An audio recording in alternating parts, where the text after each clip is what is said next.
राम राम जय माता जी। मेरा यूट्यूब चैनल पर आप सभी का स्वागत है। आप सब कैसे हैं? मैं आशा करती हूँ आप सब स्वस्थ होंगे, मस्त होंगे, अपने अपने काम में व्यस्त होंगे। मैं भी अच्छी हूँ। मैं एक बहुत ही दर्द भरा छठ मैया के गीत सुनाने जा रही हूँ। चैत छठ के एक बाझिन के गीत।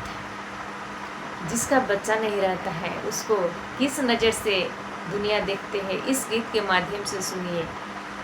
सब तो सुन बोलते हैं पर भगवान देखते हैं।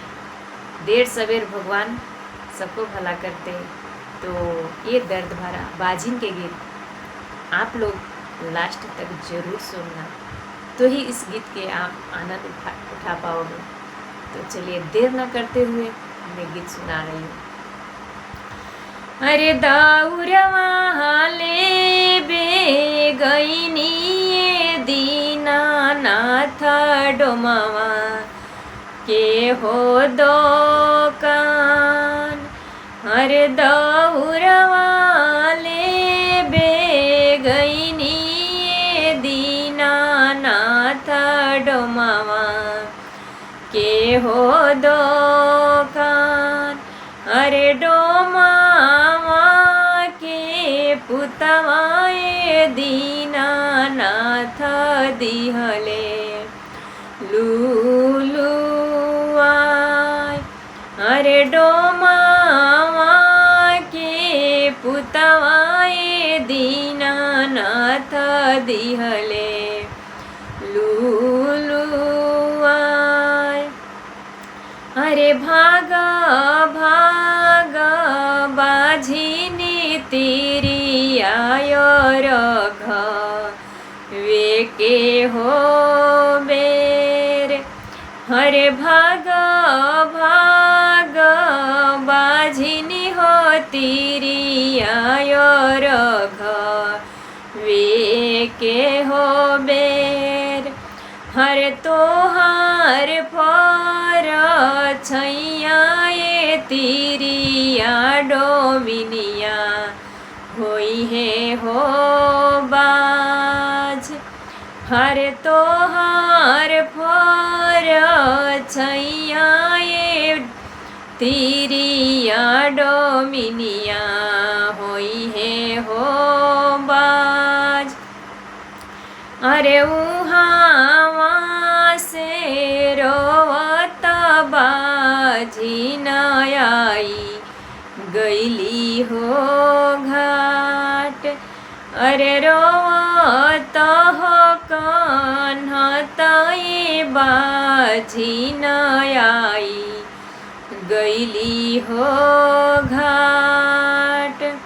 अरे काहे छोड़वनी दीनानाथ बाझिनके हो नाम।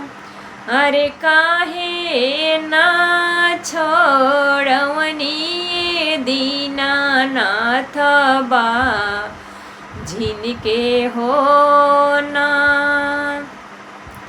अरे सासू हमारो मरलिए दीनानाथ नदिया गरिया हो देश।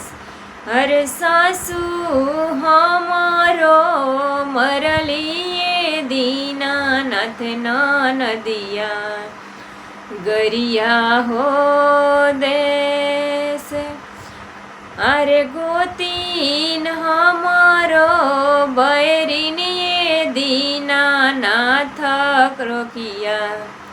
हरे गोतीन हमारो बैरिनिए दीनानाथ बझिनिया धैली हो नाम। हरे गोतीन हमारो बैरिनिए दीनानाथ बझिनिया धैली हो नाम। हरे से जाके पुरखवाए दीनानाथ घरवा से दिहले निकाल। अरे रोवत रोवत ये दीनानाथ भैले ऐसन हाल। अरे रोवत रोवत ये दीनानाथ भैले ऐसन हो हाल। अरे चुप हो चुप हो खया चरवा पोछ हो लोर। अरे तोहारा के देव ये तिरिया गणपति जैसन हो पूत।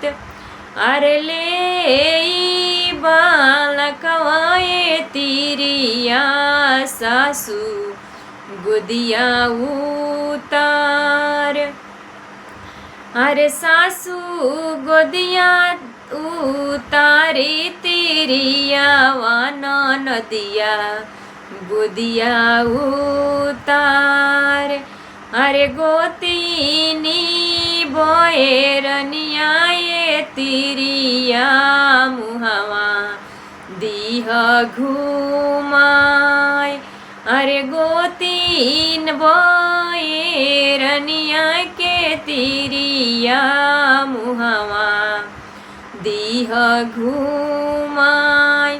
अरे से जाके पुरखवाए तिवाई करी है तोहरो मान।